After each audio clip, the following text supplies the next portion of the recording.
하나님의 말씀 학개 1장 1절부터 6절까지 말씀입니다. 구약성경 1310면 어간입니다. 함께 한 목소리로 봉독하겠습니다. 다리오 왕 제2년 여섯째 달 곧 그 달 초 하루에 여호와의 말씀이 선지자 학개로 말미암아 스알디엘의 아들 유다 총독 스룹바벨과 여호사닥의 아들 대제사장 여호수아에게 임하니라. 이르시되 만군의 여호와가 이같이 말하여 이르노라. 이 백성이 말하기를 여호와의 전을 건축할 시기가 이르지 아니하였다 하느니라. 여호와의 말씀이 선지자 학개에게 임하여 이르시되 이 성전이 황폐하였거늘 너희가 이때에 판벽한 집에 거주하는 것이 옳으냐. 그러므로 이제 만군의 여호와가 이같이 말하노니 너희는 너희의 행위를 살필지니라.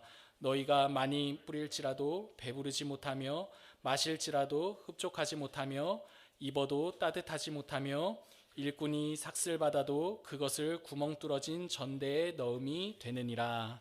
아멘. 여러분, 오늘 우리가 함께 읽은 이 학개서는요 선지자의 이름입니다. 앞으로 수요일마다 되는 한 안에서 이 학개를 나누려고 합니다. 앞으로 이제 돌아오는 주일에는 에베소서를 나눌 계획이고 새벽 기도 모임에는 마태복음을 한 장씩 나눌 계획입니다. 오늘 이 수요 기도 모임 때 학개 처음 시간입니다. 오늘 우리가 함께 읽은 이 학개는요, 이 자리에 모여 있는 우리가 이미 익숙하게 알고 있듯이 선지자의 이름입니다. 구약에서 여호와의 말씀이 선지자들에게 임하여 하나님의 백성들에게 전한 그 성경을 선지서라고 하는데요. 총 구약 성경 중에 39권의 구약 성경 중에 17권이 선지서입니다. 이 중 분량을 따라 대선지서와 소선지서로 나누는데요. 대선지서는 이사야, 에스겔, 예레미야 이렇게 분량이 많은 것들, 그렇게 대선지서로 나누고 5권 이렇게 분류합니다. 17권 중에 5권이 대선지서니까 12권은 무슨 선지서겠습니까? 소선지서입니다.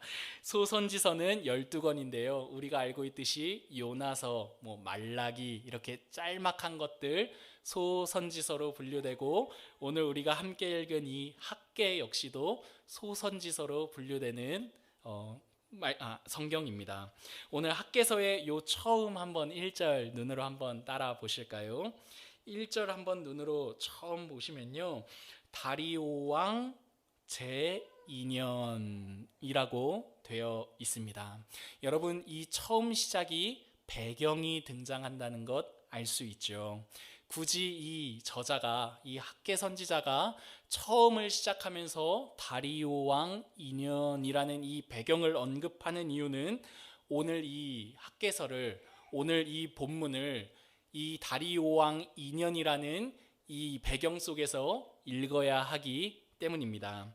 여러분, 다리오 왕은요, 우리에게 익숙한지 모르겠지만 성경에서 바사라고 하고, 이 바사를 영어로 음역하면 또 다른 음역으로 하면 페르시아, 그죠? 바사보다는 페르시아가 익숙하지요. 그러니까 페르시아의 세 번째 왕이 이 다리오 왕입니다. 여러분, 이스라엘의 이 다리오 왕 잠깐 이야기하기까지요, 이스라엘의 간략한 역사 살짝 훑어야 이해가 좋거든요. 여러분, 이스라엘의 초대 왕 누구입니까? 사울이죠. 그렇죠. 여러분 다 우리 신앙의 연수를 따라 생각해 보십시오. 다윗이라고 생각하신 거 아니죠? 사울로부터 시작해서 다윗 이어졌습니다. 그 다윗 이후에 솔로몬 그 왕위를 받았습니다. 이렇게까지 안정적으로 뭔가 가는가 싶더니 솔로몬 이후에 그 아들 세대부터 나라가 두 쪽으로 나뉘었습니다. 우리나라와 같이 북과 남이 나뉘어져서 북쪽은 북이스라엘이라 불렀고, 남쪽은 유다 지파와 베냐민 지파, 주로 유다 지파가 중심이었기 때문에 남유다라고 불렀습니다. 역사 속에서 북이스라엘이 아수르에게 먼저 포로로 끌려갔습니다. 그 후에 바벨론이 아수르를 먹었습니다. 그 다음 이 바벨론이 누구를 먹습니까? 남유다를 먹습니다. 그래서 매우 공교롭게도 북이스라엘과 남유다가 이방 땅에서 하나로 포로가 되어 만나게 됩니다. 여러분 익숙한 이스라엘의 역사이지요. 그 후에 세 차례 포로 귀환을 통해 다시 고국으로 돌아오게 됩니다. 첫 번째 포로 귀환 때 총 책임자가 누구인고 하니 스룹바벨입니다. 스룹바벨. 여러분 오늘 1절 한 번 더 보실까요? 눈으로 보시면 유다 총독 누구 등장합니까? 스룹바벨 등장합니다.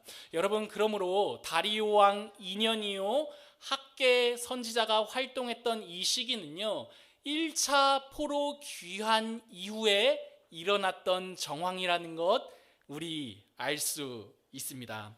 여러분 1차 포로 귀환이요 주전 537년 539년 고 어간으로 보는데 오늘 학계서가 기록된 연도가 주전 520년이거든요. 그러니까 한 18년에서 19년 포로 귀환 후에 18년 19년 정도 지나서 기록된 게 바로 학계서입니다. 1차 포로 귀환 후 18년 정도 19년 정도 지난 후에 선지자 학계를 통해 하나님께서 이스라엘 백성들에게 말씀하시는 게 바로 오늘 배경이라는 말입니다. 여러분 하나님께서 그 포로 귀환 후 18년, 19년, 20년 좀 못 되는 그 시간 지난 이스라엘 백성들에게 무엇라 말씀하시는지 2절 같이 한번 읽어보겠습니다. 만군의 여호와가 시작. 만군의 여호와가 이같이 말하여 이르노라. 이 백성이 말하기를 여호와의 전을 건축할 시기가 이르지 아니하였다 하느니라. 여러분 하나님께서요 고 학계 선지자를 통하여 이스라엘 백성들에게 무엇을 말씀하시는가 보니 여러분 2절 눈으로 한번 보십시오. 여호와의 전에 대해서 말씀하십니다. 여호와의 전이요 4절에서는 성전으로 등장합니다. 여러분 남유다의 성전이 있었거든요. 솔로몬의 성전이. 여러분 남유다가 포로로 끌려가면서 모든 성전의 형태가 파괴되었습니다. 성전은 이스라엘 민족에게 있어서 사실 그 역사를 돌아본다면 그 애굽 시대의 장막부터 시작해서 이스라엘 백성들에겐 굉장히 중요한 상징적인 장소였습니다. 어떠한 상징적인 장소였는가 하니 하나님의 임재, 하나님이 우리와 함께 하신다는 굉장히 상징적인 장소가 바로 성전이었고 실제로 이스라엘 백성들의 어떤 삶의 중심에 성전이 있었습니다. 그런데 그렇게 이스라엘 백성들이 바벨론으로 포로로 끌려간 후에 성전이 무너졌고 이스라엘 백성들은 이러한 신학적인 혼란을 경험하는데요. 이러한 혼란을 경험하게 되는 거죠. 성전이 무너졌네. 성전을 통해 하나님이 우리와 함께 하시는 것이 함께 하는 거라고 했는데 성전이 무너졌으면 과연 하나님께서 우리와 함께 하시는 게 맞는가? 하나님께서 우리와 함께 하시는 게 맞는가? 라는 신학적인 혼란을 경험했습니다. 그렇게 50년 정도 시간이 흘러서 포로 귀환을 하게 됩니다. 이들이 포로 귀환할 때 1차 포로 귀환 때 어떠한 생각을 하는고 하니 우리가 이제 하나님께서 이제 우리로 하여금 다윗의 때와 같이 이스라엘을 다시 한 번 더 일으켜 세우시겠구나. 이러한 기대를 가지고 고국으로 돌아옵니다. 실제로 포로 귀환이 있을 거라고 상상도 못했기 때문에 고레스를 통해 포로 귀환을 명하자 기대감이 막 드러나기 시작한 거죠. 하나님께서 우리를 다시금 다윗의 때와 같이 만드시겠구나. 이런 기대를 가지고 포로로부터 귀환합니다. 귀환해서 실제로요 이스라엘 백성들이 가장 중점적으로 먼저 했던 일들이 뭐냐면 성전을 건축하는 일이었습니다. 왜요? 성전이야말로 하나님이 우리와 함께 하신다는 상징적이고 의미 있는 장소였기 때문입니다. 그런데 성전을 짓는 이 일이요, 여러분 한번 생각해 보십시오. 하나님께서 생각지도 못한 포로로부터의 해방을 가져다 주셨습니다. 그러니까 기대감이 있었겠죠. 당장 와서 무엇이라도 될 것만 같았을 것입니다. 근데 생각만큼 성전을 짓는 일이 쉽지 않습니다. 외부적으로는 당시에 혼혈 족속인 사마리아인들이 이제 우리가 좀 터 좀 잡아서 살려고 하는데 니네가 니네 땅이라고 또 와? 이런 텃세를 부리기 시작해서 성전 건축이 어려웠고, 내부적으로는요, 돌아온 고국에서의 삶을 새롭게 시작해야 되잖아요. 그 새롭게 시작하는 그 삶이 녹록지 않았던 것입니다. 그러니까 외부적으로 내부적으로나 성전 건축하는 일이 쉽지 않았고, 그렇게 20년 가까이 지나도록 성전 건축이 더딘 상태에 있었습니다. 그때 다리오 왕 제2년에 하나님께서 학개 선지자를 통해 이스라엘 백성들에게 말씀하시는 게 오늘 우리가 읽은 1절부터 6절까지의 장면입니다. 여러분, 2절에서 오늘 2절을 눈으로 보시면요, 하나님께서 학개 선지자를 통해서 이스라엘 백성들에게 말씀하시는 그 장면, 그 말씀을 보면은 이스라엘이 그 20년의 시간 동안, 성전 건축이 더딘 그 20년의 시간 동안 하나님을 어떻게 대우했는지 알 수가 있습니다. 여러분, 2절 우리 같이 한번 읽어보실까요? 만군의 여호와가, 시작. 만군의 여호와가 이같이 말하여 이르노라. 이 백성이 말하기를 여호와의 전을 건축할 시기가 이르지 아니하였다 하느니라. 여러분, 이스라엘 백성들이 그 지난 20년 동안 어떻게 하나님을 대우했습니까? 이 2절을 보면요, 의역하면 이렇게 한 문장으로 줄이면 이렇게 말할 수 있을 것 같습니다. 모두가 내 삶이 성전 건축보다 내 삶이 더 중요합니다. 이렇게 말할 수 있습니다. 이렇게 말하는 거죠. 하나님, 아직 상황이 여의치가 않습니다. 우리가 내부적으로 새로운 이 땅에서 고국에 돌아와서 삶을 일구는 것도 쉽지 않고, 성전 건축에 있어서 외부적으로도 핍박이 있는데 외부적으로나 내부적으로나 문제가 해결되지 않으니 상황이 여의치 않습니다. 아직은 여호와의 전을 건축할 때가 아닙니다. 이렇던 게 2절을 통해 알 수 있는 이스라엘 백성들이 하나님을 대우하는 태도였습니다. 하나님께서요, 여러분, 이러한 이스라엘 백성들을 책망 아닌 책망하시는 게 바로 오늘 우리가 읽은 본문의 내용입니다. 여러분, 그냥 책망하시는 게 아니라요, 이 1절 보시면요, 여러분 1절 보시면 초하루 등장하죠. 그 달 초하루.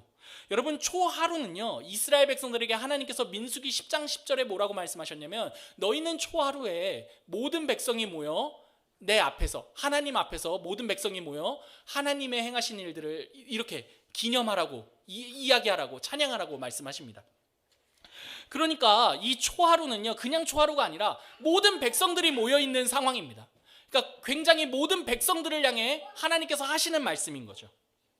근데 그것뿐만 아니라 정치적인 리더십을 가졌던 스룹바벨과 종교적인 리더십을 가졌던 대제사장 여호수아에게 말씀하십니다. 네. 여러분, 쉽지 않아요. 주일에는 앞에 와서 송출되는 케이블을 뽑고 갔어요. 여러분 좀 이해해 주세요. 여러분, 그러니까 이 날은요, 그냥 보통 날이 아니라 모든 이스라엘 백성들이 다 모여 있는 그 장면에서 정치적인 리더십을 가진 스룹바벨과 종교적인 리더십을 가진 여호수아를 대표해 가지고 하나님께서 말씀하십니다.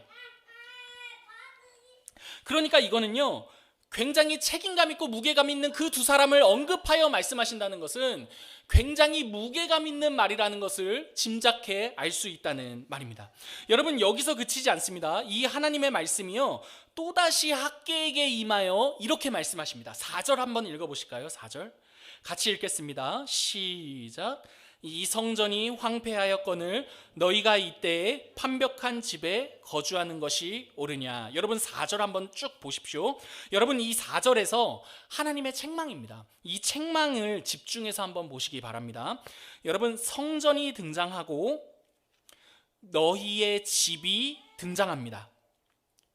성전은 황폐하였다고 말하고 그들의 집은 그 집은 판벽한 집, 직역하면 지붕이 있는 집이라는 말입니다. 그렇게 대조하고 있습니다. 성전과 평범한 그 집을 대조하고 있습니다. 쉽게 말하면 무슨 말이냐면 야 성전이 말도 못하게 황폐하다. 어느 정도 수준인 거 아니? 너희가 그렇게 평범하게 여기는 그 지붕 있는 너희들의 그 집보다도 못한 게 지금 성전의 상태 아니냐? 이렇게 되물으시며 책망하시는 것이죠. 여러분 언뜻 보아서는요, 하나님께서 너희는 잘 먹고 잘 살면서 성전에는 이거밖에 투자 못하겠냐? 이런 투로 들을 수 있을 것 같습니다. 들릴 수 있을 것 같습니다. 하지만 여러분 오늘 이 4절의 말씀은요, 하나님께서 야 너희는 잘 먹고 잘 살면서 성전엔 이거밖에 못해? 이런 류의 책망은 절대 아닙니다. 하나님께서 하나님 자신의 것을 더 챙기기 위해 성전은 이거밖에 안 되고 너희의 집들은 그렇게나 되냐? 이렇게 말하는 게 아니라는 말입니다. 하나님의 것을 더 챙기기 위해서요, 이스라엘의 현재 형편을 비교하고 대조하며 하나님 것에 더 신경 쓰라고 하는 말이 아니라는 말입니다. 이스라엘에게, 여러분 이 말이 무슨 말인지를 알기 위해서는요, 이스라엘에게 있어서 성전의 의미가 무엇인지를 이해해야 합니다. 여러분 이스라엘에게 성전은요, 오늘날 우리가 생각하는 것보다 이스라엘 백성들에게 있어서 성전은 더 큰 의미입니다. 여러분 성전은요, 앞서 언급했듯이 하나님이 우리와 함께 하신다라는 상징적인 가시적인 상징입니다. 하나님 임재의 가시적인 상징입니다. 왜냐하면 여러분 왜 성전을 통해 하나님이 우리와 함께 하신다, 하나님의 임재에 대한 가시적인 상징으로 여길 수밖에 없었냐면, 하나님께서 성전을 장소 삼아 이스라엘 백성들을 만나 주시고 그 성전에서 이스라엘 백성들을 만나 주시고 그 성전에서 이스라엘 백성들에게 말씀하셨기 때문입니다. 그러니까 성전을 통해 만나 주시고 말씀하셨기 때문에 성전은 하나님 임재에 대한 가시적인 장소일 수밖에 없었던 것이죠. 이스라엘 백성들에게 있어서 성전은요, 하나님께서 자신들과 함께 하신다는 상징과 같았습니다. 동시에 뿐만 아니라요, 여러분 이 성전은 공동체적이기도 했습니다. 여러분 무슨 말인고 하니 한번 생각해 보십시오. 하나님께서는 성전에서 자신의 백성과 만나시고 말씀하셨을 뿐만 아니라 그 백성들로 하여금 스스로 이웃들과의 관계를 돌아볼 수 있도록, 또 이웃들과의 잘못된 어그러진 관계를 회복할 수 있게도 하신 곳이 성전이기 때문입니다. 여러분 그러니까 성전에는요, 두 가지 의미가 있었던 거죠. 첫 번째는 하나님이 우리와 함께 하신다라는, 하나님을 예배한다는 제의적인 측면, 그죠? 그리고 두 번째는 그 하나님을 통해 이웃과의 관계, 어그러진 관계를 회복합니다. 때문에 공동체적인 측면도 있었던 게 성전이 이스라엘 백성들에게 주었던 의미입니다. 여러분 때문에 오늘 하나님께서 포로 귀환 후 20년이 되도록 성전을 짓고 있지 않은 이스라엘 백성들을 향해 책망하시는 데에는요, 단순히 야, 내 거 안 챙겨주고 니들 것만 챙기냐? 이런 의미가 아니라 하나님에 대한, 하나님 임재에 대한 의미와 공동체적인 의미를 회복하라는 데 메시지가 있다는 말입니다. 하나님께서 포로 귀환 후 20년이 되도록 성전 건축과 멀어져서 자신들의 삶에 몰두하고 있는 이스라엘 백성들에게 야, 너희 진짜 그거 맞냐? 나와의 관계, 너희 공동체 안에서와의 관계, 너희 삶에 지금 너희가 몰두해 있는데 너희가 하나님과의 관계, 공동체적인 이 관계 속으로 부름받았다는 것 잊었느냐? 내가 너희의 조상과 너희의 아버지들과 그 언약을 맺고 그렇게 이끌어왔던 것 너희 잊었느냐? 라는 게 오늘 하나님께서 이스라엘 백성들을 책망하시는 의미라는 말입니다. 여러분, 이스라엘 백성들이 성전을 건축해야 한다는 이 말의 의미는요, 자신들의 삶의 중심에 하나님을 두고 그 하나님과의 만남을 통해 내가 함께하고 있는 이웃과 공동체를 돌보겠다는 약속이 담겨 있기 때문입니다. 그러므로 이스라엘 백성들이 성전을 건축하지 않느냐라고 책망을 듣는 것은요, 하나님께서 야, 내 건 안 챙기고 니들 것만 챙겨? 이렇게 말씀하시는 이러한 핀잔이나 이러한 잔소리가 아니라 이스라엘 백성들이 하나님께로부터 부름받은 그 자리를 다시금 기억하라고, 다시금 확인하라고, 너희가 그 부름받은 존재로서 어떠한 존재인지를 생각나게 하려고, 그리고 하나님께서 너희의 그 이스라엘 백성들의 조상들과 약속하신 그 언약이 너희가 비록 포로로 끌려갔다가 다시 돌아왔으나 여전히 유효하다는 것을 상기시키기 위해 성전 건축에 대한 책망을 말씀하고 계시다는 말입니다. 여러분, 오늘 이 장면은요, 사실 이 이스라엘 본문 속 이스라엘 백성뿐만 아니라요, 오늘 우리들에게 있어서도 굉장히 시사하는 바가 큽니다. 왜냐하면 우리 역시도요, 우리가 사는 이 시대가 우리로 하여금 하나님을 삶의 중심으로 두고 살라고 하기보다 너 자신이 제일 된 가치라고, 너 자신을 너의 삶의 중심에 두며 살아가라고 강요 아닌 강요를 하기 때문입니다. 여러분, 진짜 그렇지 않는가요? 이스라엘 백성뿐만 아니라 우리가 사는 시대도 마찬가지인 것 같아요. 내부적으로나 외부적으로나 우리 각자의 어떠한 이유에서든지 이 시대는 다양한 이유를 가지고 한 가지 결론으로 우리를 몰고 가죠. 다양한 이유가 있겠지만 결국에 너 자신이 너 자신의 삶을 중심에 두고 살아야 불안하지 않지 않겠어? 여러분, 이 시대가 우리에게 강요 아닌 강요를 해서 몰아세우는 지점 아니냐는 말입니다. 어쩌면 오늘 본문 속 하나님께로부터 책망받는 그 이 이스라엘 백성들의 모습은요, 실은 우리의 형편과 매우 흡사하다고 할 수 있을 것 같습니다. 왜냐하면 우리 역시도요, 이 시대의 목소리를 따라 성전 건축, 그 성전의 의미보다 우리의 집을 짓느라 매우 바쁘고 하나님의 전, 그 여호와의 전, 그 성전의 의미보다 우리들의 것을 더 챙기기에 우리의 삶이 바쁘기 때문입니다. 사랑하는 우리 청년 여러분, 성도 여러분, 오늘 성전의 이 의미를 한번 곱씹어 생각해 보시기 바랍니다. 성전은요, 하나님 중심이며 제의적이며 동시에 주변 이웃을 바라보는 공동체적인 장소입니다. 하나님을 예배하면서 동시에 우리와 함께하는 그 이웃이 우리와 한 공동체임을 기억하며 사는 것이 성전이요, 하나님을 우리 삶의 중심으로 두고 사는 삶의 방향, 어떤 장면들입니다. 우리가 사는 시대를 가만히 보면 날로 하나님을 우리의 삶의 중심으로 두는 것을 미련하다고 여기게 되는 것을 보게 됩니다. 뿐만 아니라요, 이웃을 우리의 울타리 안으로 두는 것 역시도요, 미련하게 보는 게 이 시대의 기본적인 풍조인 것 같습니다. 만약에 그 이웃에 조금이라도 관심을 더 갖거나 하게 된다면 오지랖이 넓다거나 오버하는 것이라며 그 이웃을 우리의 곁에 가까이 두는 것을 미련하게 여기는 시대인 것 같다는 말입니다. 여러분, 실제로 뿐만 아니라 굳이 오지랖이 아니고 굳이 오버가 아니더라도요, 어떤 우리가 아는 사람을,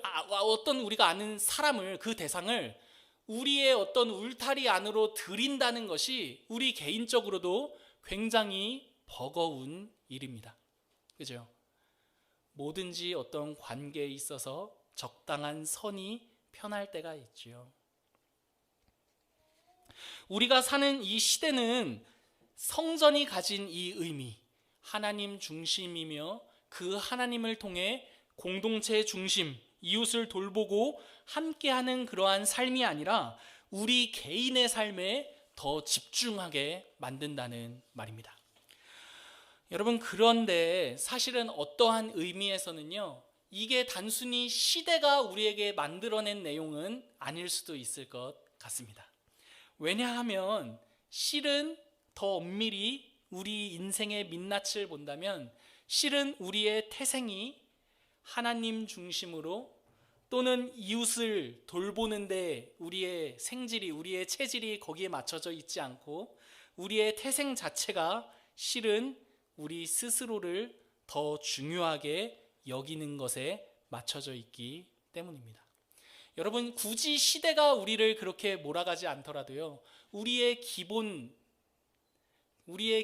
요 마음 심중의 깊은 그 태도를 알고 있죠.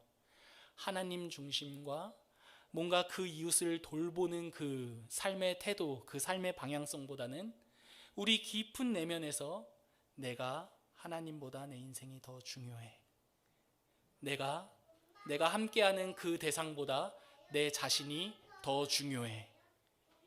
이런 마음의 깊은 그 마음의 깊은 이야기들이 있다는 것 알 수 있습니다. 어쩌면 시대가 우리를 그렇게 만든 게 아니라 우리가 그러한 시대를 만들었고 우리 스스로 우리 자신을 성전 중심의 삶이 아니라 자기 집을 짓는 데 바쁜 삶으로 내몰아세운 것 아닌가 생각해 보게 됩니다. 여러분, 오늘 이 학개서 묵상하던 중에 정말 이 이스라엘 백성들의 그 삶이 하나님의 성전을 짓는 것보다 자기의 집을 짓는 데 더 많은 노력과 수고를 했던 이 이스라엘 백성들의 그 삶이 실은 우리의 삶과 피차일반이라는 생각 들었습니다. 그런데 여러분, 오늘 이러한 이 이스라엘 백성들이 정신없이 그 하나님으로부터 부름받은 그 자리를 잊고 자신들이 누구인지를 잊고 그 시대 속에서 맡겨주신 사명이 무엇인지를 잊고 성전 중심의 삶이 아니라 여전히 자기 중심의 삶을 살고 있는 그 이스라엘 백성들에게 한 줄기 희망의 빛이 비춰집니다. 여러분, 그게 무엇입니까? 우리 1절 한번 눈으로 보실까요? 학개 1절. 1절 눈으로 보십시다. 어떠한 희망의 빗줄기입니까? 1절에 여호와의 말씀. 여러분, 그런데요, 이게 여기서만 끝나는 것 아니라 3절도 보시면 여호와의 말씀. 여기서 또 끝이 아니죠. 5절 보니까 만군의 여호와가 이같이 말하노니. 여러분, 이렇게 성전 중심의 삶보다 우리 자신의 삶에 매몰되어 우리 자신만을 알며 우리 중심, 지독하게 우리 중심으로 살아가고 있는 우리를 향해 어떠한 한 줄기 빛이 비춥니까? 여호와의 말씀입니다. 여러분, 지독히 우리는 우리만을 위해 사는 것 같은데 끊임없이 우리를 향해 있는 우리 삶의 태도를 향해 누가 포기하지 않고 끊임없이 말씀하십니까? 여호와의 말씀입니다. 여러분, 오늘 이스라엘 백성들을 흔들어 깨웠던 것은 여호와의 말씀이듯이 실은 오늘 우리 역시도 끊임없이 우리 중심의 삶을 살고 있는 우리를 향해 포기하지 않고 말씀하시는 분 계신데 그분이 누구이십니까? 바로 하나님이십니다. 그 말씀이 오늘 지독히 우리 중심인 우리의 인생을 깨우고 우리가 누구인지를 알게 하고 지독히 이 시대가 자기 중심의 시대를 아주 노골적으로 살고 있음에도 불구하고 끊임없이 말씀하시고 끊임없이 말을 거시고 끊임없이 우리가 누구인지를 기억하게 하시는 것, 여호와의 말씀입니다. 여러분, 근데 이 말씀 묵상하다가 이것들은 어쩌면 한 희미한 빛이라고, 선명한 빛이면서도 희미한 어떤 찬빛을 비추는 빛이라 한다면 제 안에 이 말씀 묵상하다가 정말 근본적으로 우리의 중심성을 해결하는 진짜 참빛 하나 떠올랐습니다. 여러분, 무엇입니까? 이 구약의 여호와의 말씀, 실제로 성육신 하시어 우리를 찾아오셨지요. 여러분, 그 여호와의 말씀 누구이십니까? 예수 그리스도이십니다. 여러분, 그 말씀이신 예수님께서 우리를 찾아오신 사건이야말로 지독히 우리밖에 모르는 우리의 삶의 그 우리 중심성을 깨신 사건이지요. 사랑하는 성도 여러분, 우리만을 위해 또 우리 집만을 짓기 위해 혈안이 되어 있는 우리와 같은 그 인생을 향해 하나님의 말씀이신 그 여호와의 말씀이신 누가 찾아 들어오셨습니까? 예수님께서 찾아 들어오셨습니다. 우리만을 위해 사는, 우리의 집을 짓기 위해 혈안이 되어 있는 이 인생 한복판에 참된 성전을 짓고자 성전이신 그분이 자기 자신을 내어 주셨습니다. 우리의 인생을 짓기 위해, 우리의 집을 짓기 위해 혈안이 되어 있고, 우리만을 위해, 우리 자신만을 위해 살기에 이렇게 지독하게 빠져 있는 우리를 위해 그리스도께서 자기 자신을 내어 주심으로 우리를 찾아오셨다는 말입니다. 사랑하는 여러분, 자기 중심으로 살아가고 있는 우리에게 도리어 자기 자신을 내어 주신 것이 바로 십자가 사건의 의미입니다. 그분이 참된 성전이 되심으로 그분의 소유가 된 우리를 성령이 거하시는 성전 삼아 주셨습니다. 그러므로 여러분, 중요한 것 이것입니다. 우리가 누구인지를 기억하시기를 바랍니다. 여러분, 우리가 어떠한 부르심을 입은 사람들인지 기억하시기 바랍니다. 여러분, 우리가 어떠한 부르심을 입어 어떠한 사명을 받은 사람들인지를 기억하여 오늘 이 시대 속에 우리 집을 짓기 위해 함몰되는 것 아니라 오늘 하나님께서 학개 선지자를 통하여 말씀하듯이 성전 건축, 하나님 중심의 삶, 그리고 하나님을 통해 만나게 하신 그 공동체를 세워가는 삶, 그 자리로 성전 건축의 삶으로 우리를 부르셨다는 것 기억하시기 바랍니다. 여러분, 우리가 살아가는 이 세상 속에서 우리가 누구인지 기억하십시오. 우리가 그리스도의 소유가 되었으므로 우리 중심의 삶이 아닌 지독히 우리를 바라고 우리 중심의 우리를 바라고 원하는 삶이 아닌 하나님 중심의 삶이자 그리스도께서 우리를 자신의 이웃 삼으신 것 같이 우리 역시도 우리 주변인들을 우리의 이웃으로 여기며 살아가는 게 우리라는 것을 기억하시기 바랍니다. 여러분, 수요 기도 모임 때 여러 성경들을 고민했습니다. 어떤 성경들 나누면 좋을까? 말씀 나누면 좋을까? 그때 하나님께서 제 안에 학개서 나누는 말씀, 학개서를 나누면 좋겠다라는 마음 주셨습니다. 여러분, 특별히 학개서를 통해 어떠한 은혜 나눌 수 있을까 묵상하던 중에 여러분, 학개서야말로 공동체가 어떻게 세워지는지, 학개를 통해 하나님께서 이스라엘 공동체를 어떻게 세워가시는지 우리들에게 오늘 이 시대에 말씀해주는 장면이라 생각 들었습니다. 여러분, 어떠한 공동체 세워가시겠습니까?